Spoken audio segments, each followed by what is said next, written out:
ଆଜି ଆସନ୍ତୁ ଆମ୍ଭେ ବିଷୟ ଶେଷ ସୁଯୋଗ ର ଅନ୍ତର୍ଗତ ପରମେଶ୍ୱରଙ୍କ ବାକ୍ୟର ଭାଗ କରିବାରେ ସମୟ ନେବା। ସୁଯୋଗ ବହୁତ ମହତ୍ୱପୂର୍ଣ୍ଣ ଅଟେ। ମୁଁ ବିଶ୍ୱାସ କରୁଅଛି କି ସୁଯୋଗ ଆମ୍ଭମାନଙ୍କ ଜୀବନରେ ଅତି ମୂଲ୍ୟବାନ ଅଟେ। ମୂଳ ସ୍ୱରୂପରେ ଏହା ଲାଟିନ ଭାଷାର ଶବ୍ଦ ଅପୋର୍ଟୁ ରୁ ଆସିଅଛି। ଅପୋର୍ଟୁ ଏକ ଏପରି ସ୍ଥିତିକୁ ଦର୍ଶାଉଅଛି କି ଆପଣ ସମୁଦ୍ରରେ ଜୁଆର ଦଳାୟମାନ ଅବସ୍ଥାକୁ ଦେଖିପାରିବେ। ଯେତେବେଳେ ପାଣି କମ୍ ଜୁଆର ଉପରେ ବନ୍ଦରରୁ ବାହାରକୁ ବାହାରୁଛି, ତେବେ ଜାହାଜ ବନ୍ଦରରେ ପ୍ରବେଶ କରିପାରିବ ନାହିଁ।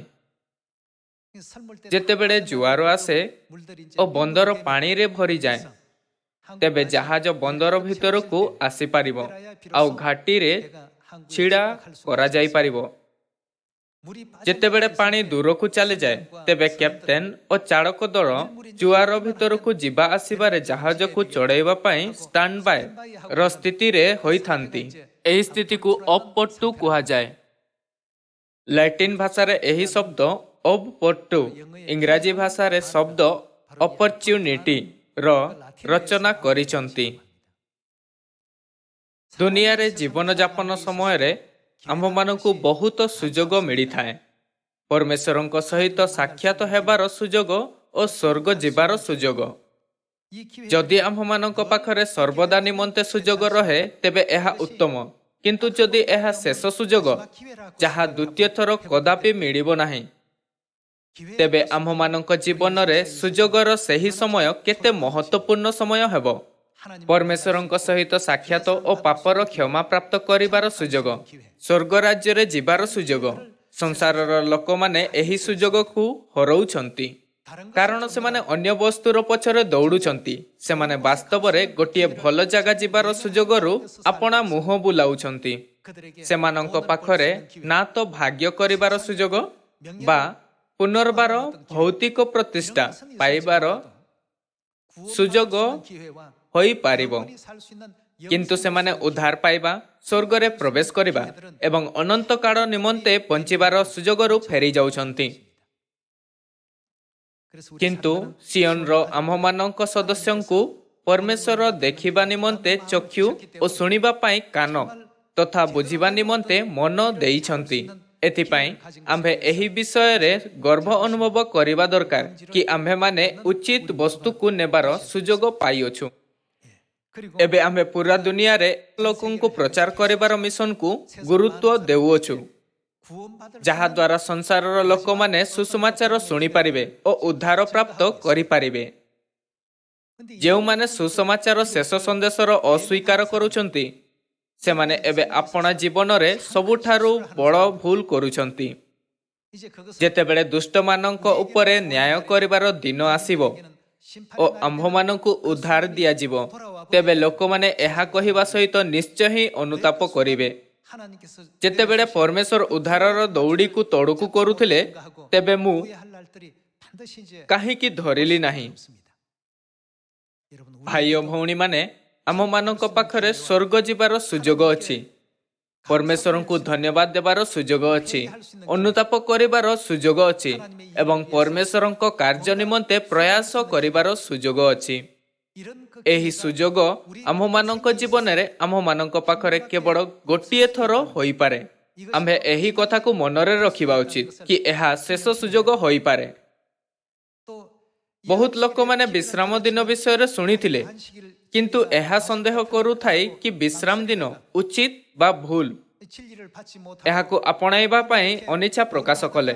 ଅନିଚ୍ଛା ପ୍ରକାଶ କରିବା ସହିତ ସେମାନେ ପରମେଶ୍ୱରଙ୍କ ସେହି ଆଶୀର୍ବାଦକୁ ହରାଉଛନ୍ତି, ଯାହା ପରମେଶ୍ୱର ବିଶ୍ରାମ ଦିନରେ ଦେଉଛନ୍ତି। ଆସନ୍ତୁ ଆମ୍ଭେ ଆମ୍ଭମାନଙ୍କୁ ପ୍ରଦାନ କରାଯାଇଥିବା ସୁଯୋଗ ବିଷୟରେ ଆଉଥରେ ଭାବିବା। ଆମ୍ଭେ ସର୍ବଦା ଏହା ଚିନ୍ତା କରିବା ଉଚିତ, ଏହା ଅନୁତାପ କରିବାର ଶେଷ ସୁଯୋଗ ଅଟେ। ଏହା ଭାବିବା ପରିବର୍ତ୍ତେ ଅନୁତାପ କରିବା ପାଇଁ ଅନେକ ଦିନ ଥିବ, ଏଥିପାଇଁ ମୁଁ ପରେ ଅନୁତାପ କରିବି। ଆମମାନଙ୍କୁ ଏହା ଭାବିବା ଦରକାର, ଏହି ବିଶ୍ରାମ ଦିନ ମୋ ଜୀବନରେ ଶେଷ ସୁଯୋଗ ଅଟେ। ଏହା ମୋ ପାଇଁ ପରମେଶ୍ୱରଙ୍କ ବାକ୍ୟର ପାଳନ କରିବାର ଶେଷ ସୁଯୋଗ ଅଟେ। ଆଜ୍ଞାକାରୀ, ପ୍ରାର୍ଥନା, ପରମେଶ୍ୱରଙ୍କ ବାକ୍ୟର ଅଧ୍ୟୟନ କରିବା, ଆପଣଙ୍କ ପାଖ ଦେଇ ଯାଉଥିବା ଲୋକ। ଯଦି ପରମେଶ୍ୱର ଆପଣଙ୍କ ଜୀବନରେ ଆପଣଙ୍କୁ ତାଙ୍କ ସହିତ ସାକ୍ଷାତ ହେବାର କେବଳ ଥରେ ସୁଯୋଗ ଦିଅନ୍ତି, ତେବେ ତାଙ୍କ ସହିତ ସଂଯୁକ୍ତ ହେବାର କେବଳ ଥରେ ସୁଯୋଗ ହେବ। ଅନୁତାପ କରିବାର ଶେଷ ସୁଯୋଗ, ଉଦ୍ଧାରର ଶେଷ ସୁଯୋଗ, ପରମେଶ୍ୱରଙ୍କ ସହିତ ସାକ୍ଷାତ ହେବାର ଶେଷ ସୁଯୋଗ। ଆପଣଙ୍କ ପାଖ ଦେଇ ଯାଉଥିବା ବ୍ୟକ୍ତିଙ୍କୁ ପ୍ରଚାର କରିବାର ଶେଷ ସୁଯୋଗ। ଆମ୍ଭମାନଙ୍କୁ ଏହା ଭାବିବାର ଆବଶ୍ୟକତା ଅଛି, ଯଦି ଏହା ସ୍ୱର୍ଗର ମାର୍ଗ ବାଛିବାର ଶେଷ ସୁଯୋଗ ଅଟେ, ତେବେ ଆଜି ମୋତେ କ'ଣ କରିବା ଦରକାର? ବହୁତ ଲୋକମାନେ ଅନ୍ୟମାନଙ୍କ ତୁଳନାରେ ଏହି ପୃଥିବୀରେ ସୁଖରେ ବଞ୍ଚିବାର ସୁଯୋଗ ପାଇବା ନିମନ୍ତେ ଅଧିକ ପ୍ରୟାସ କରିବା ସହିତ ଭଲ ଭାବରେ ଜୀବନଯାପନ କରୁଛନ୍ତି। କିନ୍ତୁ ଆମ୍ଭେ ସଂସାରର ସମସ୍ତ ଲୋକମାନଙ୍କୁ ଉଦ୍ଧାର ଓ ସ୍ୱର୍ଗ ରାଜ୍ୟରେ ଯିବାର ସୁଯୋଗ ପ୍ରଦାନ କରିବା ସହିତ ସୁସମାଚାର ପ୍ରଚାର କରୁଅଛୁ। ପରମେଶ୍ୱର ଆମମାନଙ୍କୁ ସାମରିଆରେ ଓ ପୃଥିବୀର ପ୍ରାନ୍ତ ପର୍ଯ୍ୟନ୍ତ ସୁସମାଚାର ପ୍ରଚାର କରିବାକୁ କହିଲେ। ଏହାର ଅର୍ଥ କି ଆମେ ସଂସାରର ସମସ୍ତ ଲୋକମାନଙ୍କୁ ସୁଯୋଗ ଦେବା ଦରକାର, କାରଣ ପରମେଶ୍ୱର ଆମମାନଙ୍କୁ ସମସ୍ତ ଦେଶ ଯାଇ ସେମାନଙ୍କୁ ସ୍ୱର୍ଗ ଫେରିବାର ସୁଯୋଗ ଦେବା ପାଇଁ କହିଲେ। ଏବେ ଆମେ ଲୋକମାନଙ୍କୁ ସ୍ୱର୍ଗ ରାଜ୍ୟ, ପରମେଶ୍ୱରଙ୍କ ସତ୍ୟ ଓ ଇଚ୍ଛା ଜ୍ଞାତ କରାଉଅଛୁ। କିନ୍ତୁ ବହୁତ ଲୋକଙ୍କର ଇଚ୍ଛା ମନୋଭାବ ସୁଯୋଗର ବଦଳରେ ଅସ୍ଥାୟୀ, ଭୌତିକ ଓ ଲୋଭୀ ସୁଯୋଗରେ ଅଛନ୍ତି। ଆସନ୍ତୁ ଆମେ ସେମାନଙ୍କ ଆତ୍ମିକ ଚକ୍ଷୁକୁ ଖୋଲିବାରେ ଓ ଅନନ୍ତ ବସ୍ତୁ ଗୁଡ଼ିକରେ ଧ୍ୟାନ ଦେବାରେ ସାହାଯ୍ୟ କରିବା। ଆସନ୍ତୁ ଆମେ ଦ୍ୱିତୀୟ ତିମୋଥୀ ଅଧ୍ୟାୟ 4 ପଦ 1 ଉପରେ ଏକ ନଜର ପକାଇବା। ମୁଁ ଈଶ୍ୱରଙ୍କ ସାକ୍ଷାତରେ ଆଉ ଯେଉଁ ଖ୍ରୀଷ୍ଟ ଯୀଶୁ ଜୀବିତ ଓ ମୃତ ଉଭୟଙ୍କର ବିଚାର କରିବାକୁ ଯାଉଅଛନ୍ତି, ତାହାଙ୍କ ସାକ୍ଷାତରେ ପୁଣି ତାହାଙ୍କ ପୁନରଗମନ ଓ ରାଜ୍ୟର ଶପଥ ଦେଇ ତୁମ୍ଭକୁ ଦୃଢ଼ ଆଜ୍ଞା ଦେଉଅଛି। ବାକ୍ୟ ପ୍ରଚାର କର, ସମୟ କି ଅସମୟରେ ସେଥିରେ ଉଦ୍ଯୋଗୀ ହୁଅ। ସୁସମାଚାର ପ୍ରଚାର କରିବାର ସୁଯୋଗ ଆମମାନଙ୍କ ଜୀବନରେ କେବଳ ଥରେ ମାତ୍ର ଦିଆଯାଏ। ଏହା ଶେଷ ସୁଯୋଗ। ପରମେଶ୍ୱର ଆମମାନଙ୍କୁ ପ୍ରତ୍ୟେକ ସମୟ ଓ ପ୍ରତ୍ୟେକ ଦିନ ଦେଉଛନ୍ତି। ଆମ୍ଭେ ଏହାକୁ ଶେଷ ସମୟ ଭାବିବା ଉଚିତ। ପ୍ରତ୍ୟେକ ଦିନ ଆମ୍ଭେ ପରମେଶ୍ୱରଙ୍କ ଇଚ୍ଛାର ପାଳନ କରିବା ନିମନ୍ତେ ଶେଷ ସୁଯୋଗର ସହିତ ଜୀବନଯାପନ କରୁଅଛୁ। ଯଦି ଆଜିର ଦିନ ମୋ ଜୀବନରେ ଶେଷ ସୁଯୋଗ ଅଟେ, ତେବେ ମୋତେ କିପରି ବଞ୍ଚିବା ଉଚିତ? ଆସନ୍ତୁ ଆମ୍ଭେ ସର୍ବଦା ଏହା ବିଷୟରେ ଚିନ୍ତା କରିବା। ବାଇବଲ ଯାହା ପରମେଶ୍ୱରଙ୍କ ବାକ୍ୟ ଅଟେ, ଏହି ପ୍ରକାରରେ ଆମମାନଙ୍କ ନେତୃତ୍ୱ କରୁଅଛି। ବାକ୍ୟ ପ୍ରଚାର କର, ସମୟ କି ଅସମୟରେ ଉଦ୍ଯୋଗୀ ହୁଅ। ବାଇବଲ ଆମମାନଙ୍କୁ କହୁଅଛି କି ଆମ୍ଭେ ସମୟ ଓ ଅସମୟରେ ସୁସମାଚାର ପ୍ରଚାର କରିବା, ଯଦିଓ ଆମମାନଙ୍କ ପାଖରେ ସୁଯୋଗ ଥାଉ ବା ନଥାଉ। ଆସନ୍ତୁ ଆମ୍ଭେ ପଦ 2 ଉପରେ ନଜର ପକାଇବା। ପୂର୍ଣ୍ଣ ସହିଷ୍ଣୁତା ସହ ଶିକ୍ଷା କର, ଦେଇ ଅନୁଯୋଗ କର, ପୁଣି ଧମକ ଓ ଉତ୍ସାହ ଦାନ କର, କାରଣ ସମୟ ଆସିବ ଯେତେବେଳେ ସେମାନେ ହିତଜନକ ଶିକ୍ଷା ସହ୍ୟ କରିବେ ନାହିଁ, ମାତ୍ର ଶ୍ରୁତି ମଧୁର କଥାରେ ସନ୍ତୁଷ୍ଟ ହୋଇ ଅଭିଳାଷ ଅନୁସାରେ ଆପଣମାନଙ୍କ ନିମନ୍ତେ ବହୁ ସଂଖ୍ୟକ ଶିକ୍ଷକକୁ ସଂଗ୍ରହ କରିବେ। ସତ୍ୟ ବାକ୍ୟରେ କର୍ଣ୍ଣ ନ ଦେଇ କଳ୍ପିତ କାହାଣୀ ପ୍ରତି ମନ ଦେବ, କିନ୍ତୁ ତୁମେ ସମସ୍ତ ବିଷୟରେ ସଚେତନ ହୁଅ, କ୍ଲେଶ ସହ୍ୟ କର, ସୁସମାଚାର ପ୍ରଚାର କର, କାର୍ଯ୍ୟ ସାଧନ କର, ତୁମ୍ଭ ସେବାର କାର୍ଯ୍ୟ ସମ୍ପନ୍ନ କର। ପରମେଶ୍ୱର ଆମମାନଙ୍କୁ କ'ଣ କରିବାକୁ କହୁଛନ୍ତି? ସୁସମାଚାର ପ୍ରଚାର କର, କାର୍ଯ୍ୟ ସାଧନ କର, ତୁମ୍ଭ ସେବାର କାର୍ଯ୍ୟ ସମ୍ପନ୍ନ କର। ଏଠାରେ ଆପଣ ସେବାର ପ୍ରଚାରକୁ ସଂକେତ କରୁଅଛି, ହଁ ନା? ଆଜି ବାକ୍ୟ ଜରିଆରେ ପରମେଶ୍ୱର ଆମମାନଙ୍କୁ ବଞ୍ଚିବାର ସବୁଠାରୁ ଅନୁକୂଳ ଓ ଉଚିତ ମାର୍ଗ ଅର୍ଥାତ୍ ସୁସମାଚାର ପ୍ରଚାର କରିବାର ସୁଯୋଗ ପ୍ରଦାନ କରିଛନ୍ତି। ଆସନ୍ତୁ ଆମେ ପରମେଶ୍ୱରଙ୍କ ବାକ୍ୟ କେବଳ ନିଜ ପାଖରେ ହିଁ ରଖିବା ନାହିଁ, କିନ୍ତୁ ତାଙ୍କର ସମସ୍ତ ଲୋକଙ୍କ ସହିତ ଭାଗ କରିବା, ଯେଉଁମାନେ ଏହା ବିଷୟରେ ଜାଣନ୍ତି ନାହିଁ। ଆସନ୍ତୁ ଆମେ ଯିଶାୟ ଅଧ୍ୟାୟ 6 ପଦ 8 କୁ ଯିବା। ଏଥି ଉତ୍ତାରେ ମୁଁ କାହାକୁ ପଠାଇବି ଓ କିଏ ଆମମାନଙ୍କ ପାଇଁ ଯିବ? ପ୍ରଭୁଙ୍କର ଏହି ରବ ମୁଁ ଶୁଣିଲି। ତେବେ ମୁଁ କହିଲି, ମୁଁ ଅଛି, ମୋତେ ପଠାଅ। ପରମେଶ୍ୱର ଏହା କହିବା ସହିତ ଏପରି ଭାବବାଦୀ ଖୋଜୁଥିଲେ ଯିଏ ତାହାଙ୍କ ଇଚ୍ଛାର ଭାଗ କରିବ। ଏହାର ଯୋଗ୍ୟ କିଏ ଅଛି ଓ ଆମ୍ଭମାନଙ୍କ ପାଇଁ କିଏ ଯିବ? ସେହି ସମୟ ଯିଶାୟ ଭାବବାଦୀ ଅନିଚ୍ଛା ପ୍ରକାଶ ନ କରି କହିଲା, ମୁଁ ଅଛି, ମୋତେ ପଠାଅ।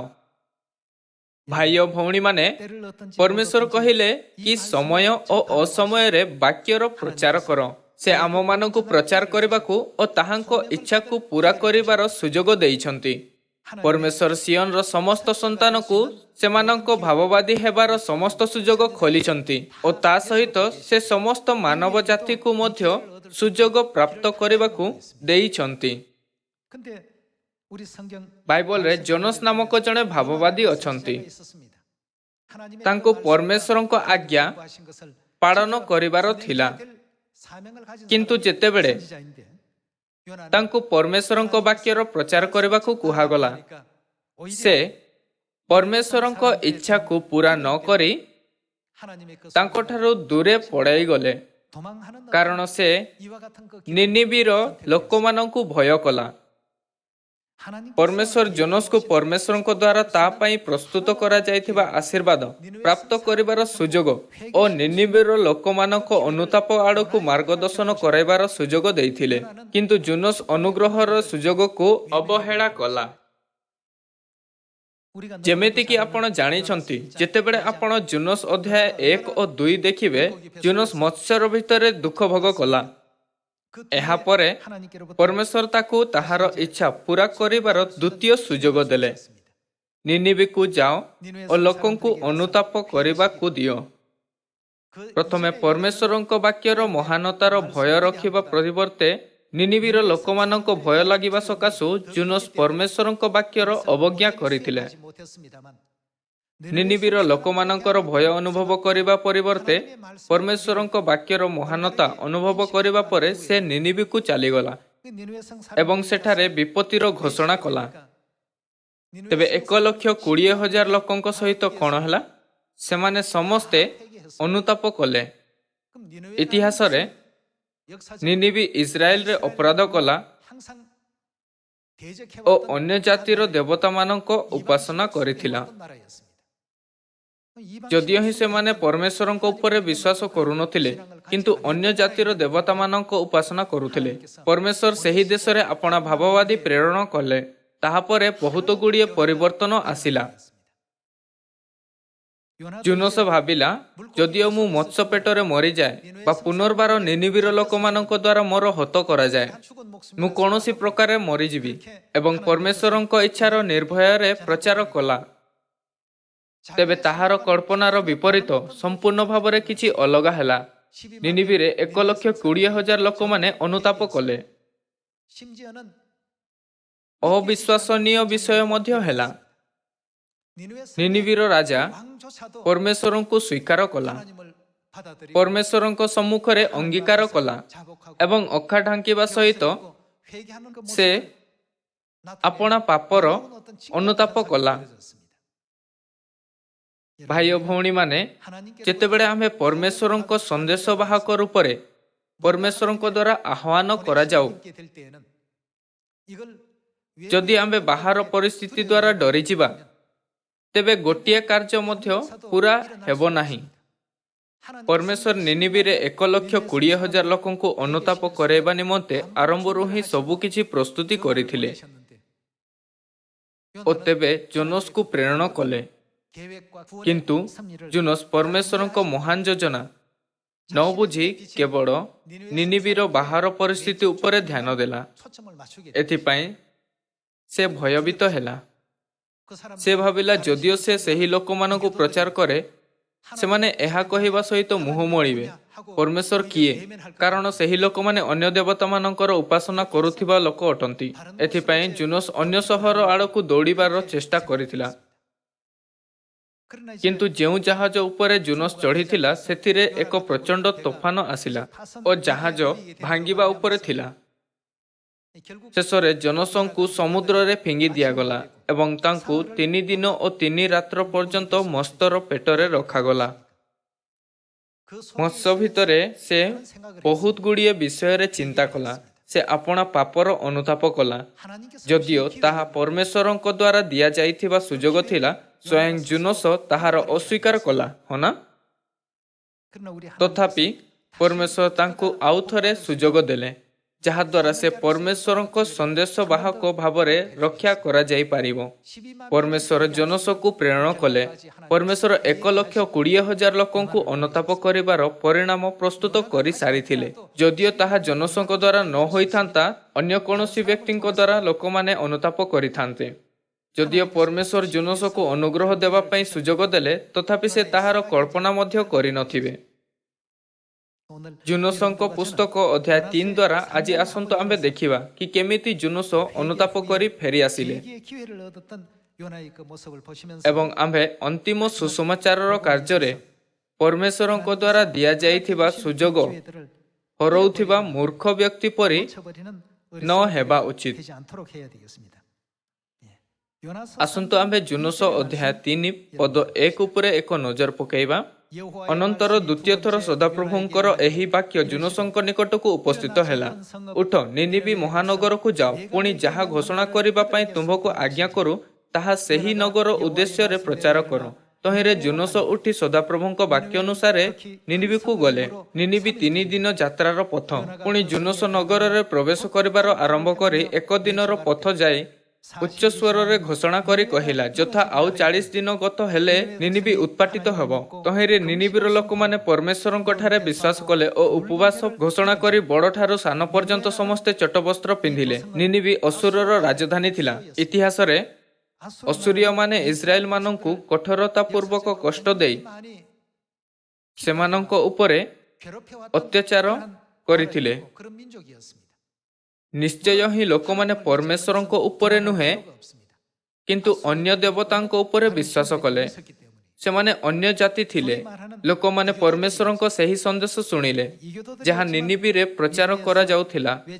ସେମାନେ ଉପବାସର ପ୍ରଚାର କଲେ ଓ ବଡ଼ଠାରୁ ସାନ ପର୍ଯ୍ୟନ୍ତ ସମସ୍ତେ ଚଟବସ୍ତ୍ର ପିନ୍ଧିଲେ। ଆସନ୍ତୁ ଆମ୍ଭେ ପଦ 6 ଦେଖିବା। ଅନନ୍ତର ଏହି ସବୁ ବାର୍ତ୍ତା ନିନିବି ରାଜା ନିକଟରେ ଉପସ୍ଥିତ ହୁଅନ୍ତେ ସେ ଆପଣା ସିଂହାସନରୁ ଉଠିଲା ଓ ଆପଣା ବସ୍ତ୍ର କାଢ଼ି ଚଟ ପିନ୍ଧି ଭସ୍ମରେ ବସିଲା। ପୁଣି ରାଜାର ଓ ଅଧ୍ୟକ୍ଷଗଣର ଆଜ୍ଞାନୁସାରେ ସେ ନିନିବିର ସର୍ବତ୍ର ଏହି କଥା ଘୋଷଣା ଓ ପ୍ରଚାର କରାଇଲେ, ଯଥା ମନୁଷ୍ୟ କି ପଶୁ କିଏ ବା କମେସାଦି ପାଲ କେହି କିଛି ଆସ୍ୱାଦନ ନ କରୁ, ସେମାନେ ଭୋଜନ କି ଜଳ ପାନ ନ କରନ୍ତୁ, ମାତ୍ର ମନୁଷ୍ୟ ଓ ପଶୁ ଚଟ ପରିଧାନ କରି ଯଥାଶକ୍ତି ପରମେଶ୍ୱରଙ୍କୁ ଡାକନ୍ତୁ। ଆହୁରି ପ୍ରତ୍ୟେକ ଲୋକ ଆପଣା ଆପଣା କୁପଥରୁ ଓ ସେମାନଙ୍କ ହସ୍ତସ୍ଥିତ ଦୈରାତ୍ମ୍ୟରୁ ବିମୁଖ ହେଉନ୍ତୁ। କେଜାଣି ପରମେଶ୍ୱର ଫେରି ଦୁଃଖିତ ହୋଇ ଆପଣା ପ୍ରଚଣ୍ଡ କ୍ରୋଧରୁ ନିବୃତ୍ତ ହେବେ। ତହିଁରେ ଆମ୍ଭେମାନେ ବିନଷ୍ଟ ନହେବା। ତହୁଁ ସେମାନେ ଯେ ଆପଣା ଆପଣା କୁପଥରୁ ଫେରିଲେ, ସେମାନଙ୍କର ଏହି କର୍ମ ପରମେଶ୍ୱର ଦେଖିଲେ। ପୁଣି ସେମାନଙ୍କ ପ୍ରତି ଯେଉଁ ଅମଙ୍ଗଳ ଘଟାଇବେ ବୋଲି କହିଥିଲେ, ପରମେଶ୍ୱର ତଦ୍ ବିଷୟରେ ଦୁଃଖିତ ହୋଇ ତାହା ଘଟାଇଲେ ନାହିଁ। ନିନିବିର ଲୋକମାନେ ଯେଉଁମାନଙ୍କୁ ନଷ୍ଟ କରିବାର ଥିଲା, ଆପଣା ପାପରୁ ଅନୁତାପ କଲେ ଆଉ ସେମାନେ ରକ୍ଷା ପାଇଲେ। ଆସନ୍ତୁ ଆମ୍ଭେ ଜୁନୋସ ଅଧ୍ୟାୟ 4 ପଦ 10ରେ ଏହାର ପୁଷ୍ଟି କରିବା। ପୁଣି ସଦାପ୍ରଭୁ କହିଲେ, ଏହି କଖାରୁ ଲତା ପ୍ରତି ତୁମ୍ଭର ଦୟା ହୋଇଅଛି। ତହିଁ ପାଇଁ ତୁମ୍ଭେ ପରିଶ୍ରମ କରିନାହଁ, କିଅବା ତାହା ବଢ଼ାଇ ନାହଁ। ତାହା ଏକ ରାତ୍ରିରେ ଉତ୍ପନ୍ନ ହେଲା ଓ ଏକ ରାତ୍ରିରେ ବିନଷ୍ଟ ହେଲା। ତେବେ ଯଦି ମଧ୍ୟରେ ଦକ୍ଷିଣ ଓ ବାମ ହସ୍ତରେ ପ୍ରଭେଦ ନ ଜାଣିବାର 1,20,000ରୁ ଅଧିକ ଲୋକ ଓ ଅନେକ ପଶୁ ଅଛନ୍ତି, ସେହି ନିନିବି ମହାନଗର ପ୍ରତି ଆମ୍ଭେ କି ଦୟା ନ କରିବା? ଶେଷରେ ନିନିବିର ସମସ୍ତ ଲୋକ ଅନୁତାପ କଲେ ଓ ରାଜା ଉପବାସ ରଖିବାର ଆଜ୍ଞା ଦେଲେ।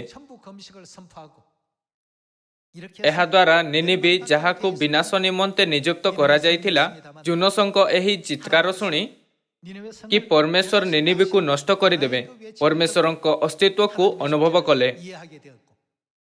ଏହି ସମାଚାର ଦ୍ୱାରା ସମସ୍ତ ଲୋକ ଅନୁତାପ ସହିତ ଉପବାସ କଲେ। ପରମେଶ୍ୱରଙ୍କ ଠାରେ ଅନୁଗ୍ରହ ପୂର୍ବକ ପ୍ରାର୍ଥନା କରୁଥାଇ 1,20,000 ଲୋକ ବିପତ୍ତିରୁ ରକ୍ଷା ପାଇଲେ। ଆପଣ ଏହି ବିସ୍ମୟକାରୀ ମୁକ୍ତିର କାର୍ଯ୍ୟକୁ ଜୁନୋସର ପୁସ୍ତକ ଅଧ୍ୟାୟ 3 ଓ 4ରେ ଦେଖିପାରିବେ। ଅତୀତରେ ହୋଇଥିବା ଘଟଣାକୁ ପଛକୁ ଚାହିଁ ଦେଖିବା ସହିତ ଆମେ ସ୍ମରଣ କରିପାରିବା। ସାମରିଆରେ ଓ ପୃଥିବୀର ପ୍ରାନ୍ତ ପର୍ଯ୍ୟନ୍ତ ଯାଇ ସୁସମାଚାରର ବାକ୍ୟ ପ୍ରଚାର କର ଓ ସମୟ ଓ ଅସମୟ ପ୍ରସ୍ତୁତ ରହ। ଆଜି ମଧ୍ୟ ପରମେଶ୍ୱର ଆମ୍ଭମାନଙ୍କୁ ସୁସମାଚାର ପ୍ରଚାର କରିବା ଓ ଦୁନିଆକୁ ରକ୍ଷା କରିବାର ଭଲ ସୁଯୋଗ ଦେଇଛନ୍ତି। ଆମ୍ଭମାନଙ୍କୁ ଦୁନିଆକୁ ରକ୍ଷା କରିବା ପାଇଁ ଅଦ୍ଭୁତ ସାମର୍ଥ୍ୟ ମଧ୍ୟ ପ୍ରଦାନ କରାଯାଇଅଛି। କିଏ ଏହି ପାପମୟ ସଂସାରର ଉଦ୍ଧାର ଆଡ଼କୁ ନେତୃତ୍ୱ କରିପାରେ? ପରମେଶ୍ୱରଙ୍କ ସନ୍ତାନ ବ୍ୟତୀତ ଆଉ କେହି ମଧ୍ୟ ନାହିଁ। ପରମେଶ୍ୱର ଆମ୍ଭମାନଙ୍କ ପ୍ରଚାର ନିମନ୍ତେ ସବୁଠାରୁ ପ୍ରଭାବଶାଳୀ ଅଧିକାର, ସାମର୍ଥ୍ୟ ଓ କ୍ଷମତା ଦେଇଛନ୍ତି। ଆଜି ମଧ୍ୟ ଜଣେ ବ୍ୟକ୍ତି ଯାହାକୁ ଆମ୍ଭେ କେବେ ମଧ୍ୟ ଦେଖା କରିପାରିବା ନାହିଁ ଆମ୍ଭମାନଙ୍କ ନିକଟ ଦେଇ ଯାଇପାରେ। ଯେବେ ପର୍ଯ୍ୟନ୍ତ ଆଜି ଆମ୍ଭେ ସେହି ବ୍ୟକ୍ତିକୁ ପ୍ରଚାର ନ କରିବା, ଏହା ସେହି ବ୍ୟକ୍ତିକୁ ରକ୍ଷା କରିବାର ଶେଷ ସୁଯୋଗ ହରାଇବା ସମାନ ହେବ।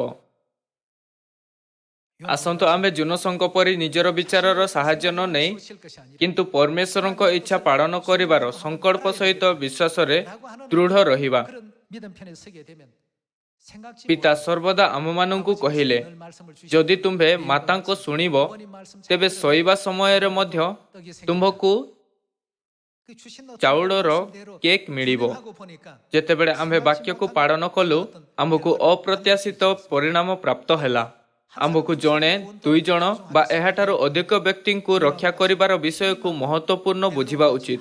ପରମେଶ୍ୱର ଆମ୍ଭମାନଙ୍କୁ ଯେପରି ଜୁନସ କରିଥିଲେ 1,20,000 ଲୋକଙ୍କୁ ରକ୍ଷା କରିବା ଓ ଯେପରି ପିତର କରିଥିଲେ ଗୋଟିଏ ଦିନରେ 3,000 ଆତ୍ମାର ନେତୃତ୍ୱ ପରମେଶ୍ୱରଙ୍କ ବାହୁରେ କରିବା ନିମନ୍ତେ ପ୍ରସ୍ତୁତ କରିଛନ୍ତି।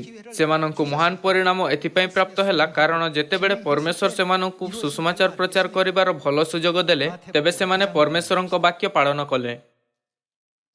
ଆସନ୍ତୁ ଆମ୍ଭେ ମତ୍ତିୟୁ ଅଧ୍ୟାୟ 9କୁ ଯିବା। ଆମ୍ଭମାନଙ୍କୁ ଦୁନିଆର ସମସ୍ତ ଲୋକଙ୍କୁ ସୁସମାଚାର ପ୍ରଚାର କରିବା ଉଚିତ, ଯାହାଦ୍ୱାରା ସେମାନଙ୍କୁ ରକ୍ଷା କରିବାର ଭଲ ସୁଯୋଗ ପ୍ରାପ୍ତ ହୋଇପାରେ। ସେତେବେଳେ ସେ ଆପଣା ଶିଷ୍ୟମାନଙ୍କୁ କହିଲେ, ଶସ୍ୟ ସିନା ପ୍ରଚୁର, ମାତ୍ର କାର୍ଯ୍ୟକାରୀମାନେ ଅଳ୍ପ। ଏଣୁ ଆପଣା ଶସ୍ୟ କ୍ଷେତ୍ରକୁ କାର୍ଯ୍ୟକାରୀମାନଙ୍କୁ ପଠାଇ ଦେବା ନିମନ୍ତେ ଶସ୍ୟ କ୍ଷେତ୍ରର କର୍ତ୍ତାଙ୍କ ନିକଟରେ ନିବେଦନ କର। ପରମେଶ୍ୱର ସିୟନରେ ଆପଣା ସମସ୍ତ ସନ୍ତାନମାନଙ୍କୁ ଆତ୍ମିକ ଅମଳ ମାଧ୍ୟମରେ କାର୍ଯ୍ୟ କରିବାର ସୁଯୋଗ ଦେଇଛନ୍ତି। କେବଳ ସେମାନେ ଯାହାଙ୍କ କାନ ଅଛି ପରମେଶ୍ୱରଙ୍କ ବାଣୀ ଶୁଣିପାରନ୍ତି। ପ୍ରଥମେ ଜୁନସ ପରମେଶ୍ୱରଙ୍କ ବାଣୀ ଭଲ ଭାବରେ ଶୁଣି ନଥିଲେ।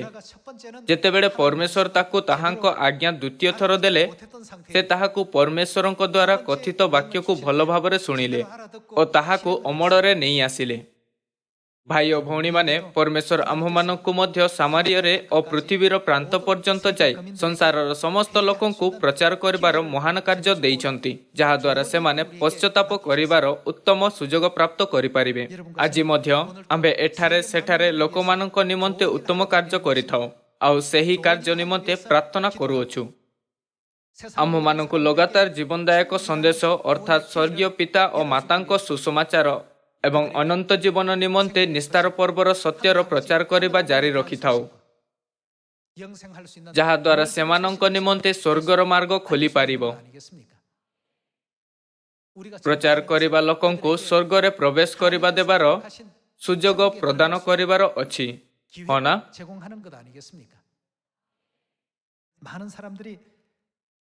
ଅନେକ ଲୋକ ସ୍ୱର୍ଗ ଓ ଉଦ୍ଧାର ଆଉ ଆତ୍ମାର ଅସ୍ତିତ୍ୱ ବିଷୟରେ ଜାଣନ୍ତି ନାହିଁ।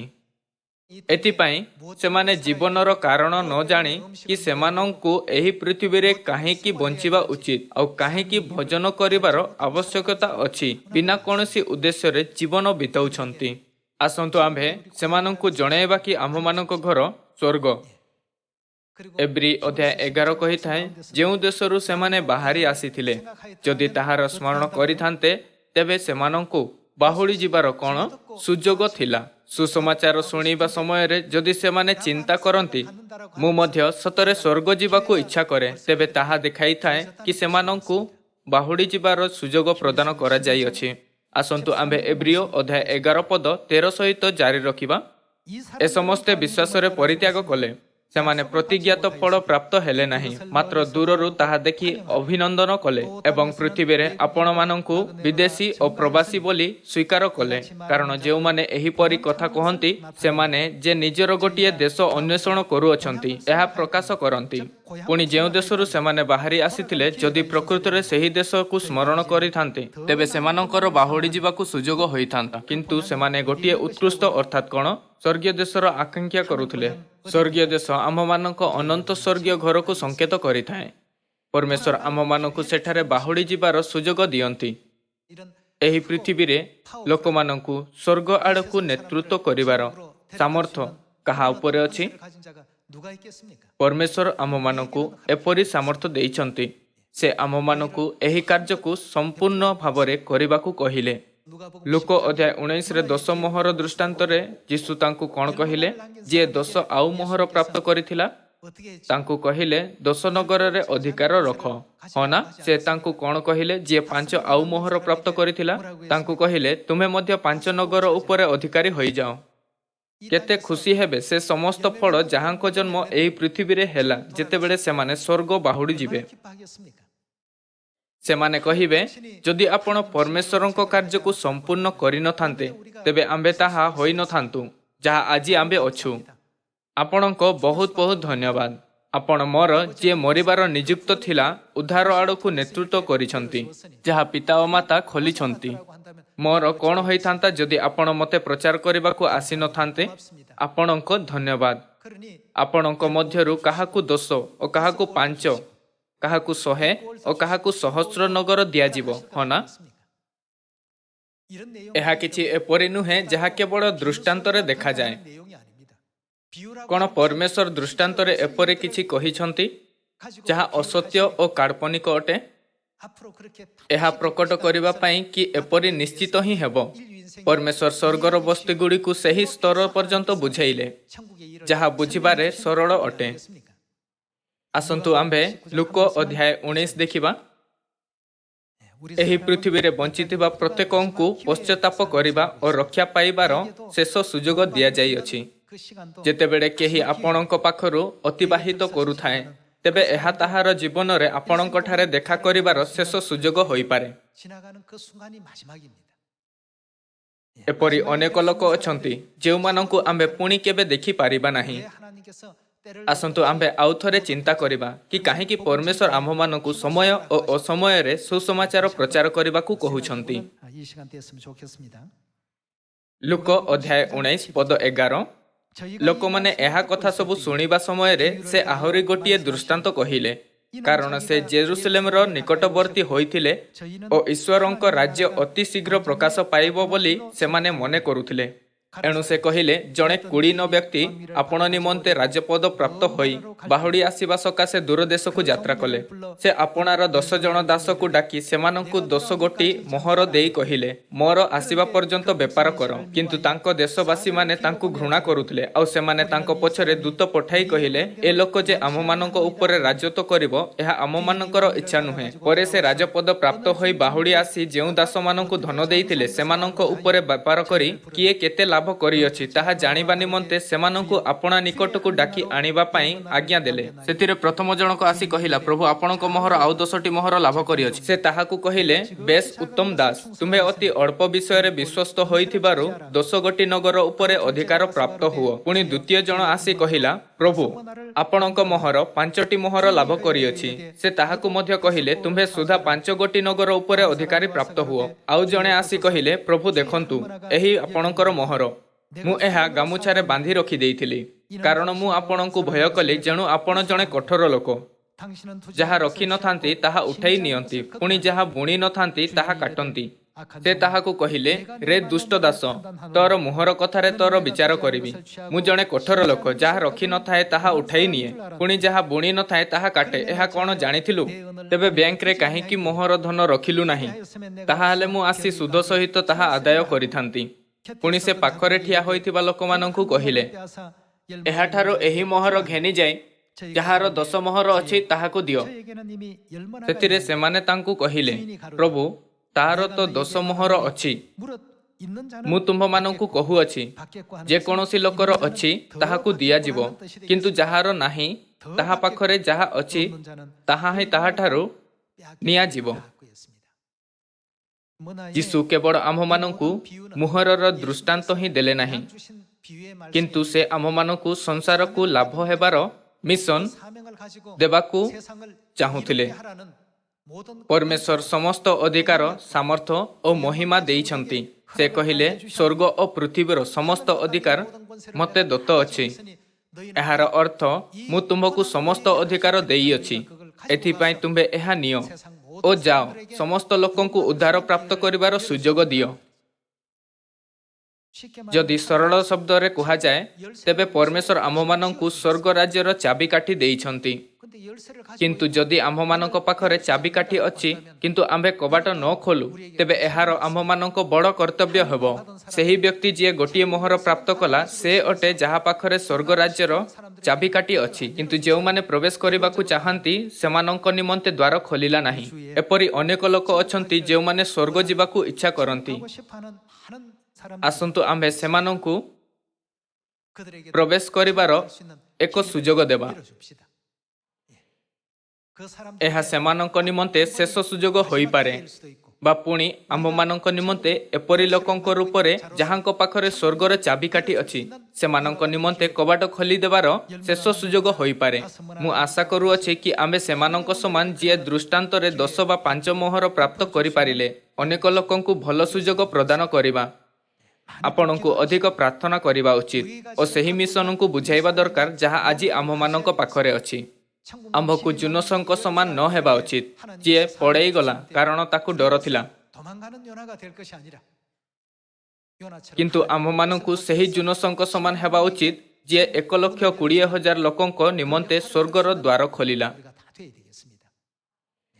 ଆମ୍ଭମାନଙ୍କୁ ପିତର ଓ ପାଉଲଙ୍କ ସମାନ ହେବା ଉଚିତ। ଆମ୍ଭମାନଙ୍କୁ ସବୁଦିନ ସେହି ସମସ୍ତ ଲୋକମାନଙ୍କ ପର୍ଯ୍ୟନ୍ତ ଯେଉଁମାନଙ୍କ ସହିତ ଆମ୍ଭେ ଦେଖା କରିଥାଉ, ସିୟନର ସୁନ୍ଦର ସୁଗନ୍ଧ ପ୍ରସାରିତ କରିବା ଉଚିତ। ଦୟାପୂର୍ବକ ଏହି କଥାକୁ ମନରେ ରଖନ୍ତୁ କି ଆମ୍ଭମାନଙ୍କ ନିକଟରେ ସେହି ଲୋକମାନଙ୍କୁ ପ୍ରଚାର କରିବାର ଶେଷ ସୁଯୋଗ ହୋଇପାରେ, ଆଉ ସମସ୍ତ ଲୋକମାନଙ୍କ ସହିତ ପରମେଶ୍ୱରଙ୍କ ବାକ୍ୟର ଶଳୀନତାପୂର୍ବକ ଭାଗ କରନ୍ତୁ। ମୋର ଆଶା ଅଛି କି ଆମ୍ଭେ ସଂସାରର ସମସ୍ତ ଲୋକଙ୍କ ନେତୃତ୍ୱ ପଶ୍ଚାତାପ ଆଡ଼କୁ କରିବା ଓ ସ୍ୱର୍ଗ ରାଜ୍ୟରେ ଫେରିଯିବା। ମୁଁ ଆଜିର ଉପଦେଶ ସମାପ୍ତ କରିବାକୁ ଚାହିଁବି। ଆପଣଙ୍କୁ ବହୁତ ବହୁତ ଧନ୍ୟବାଦ।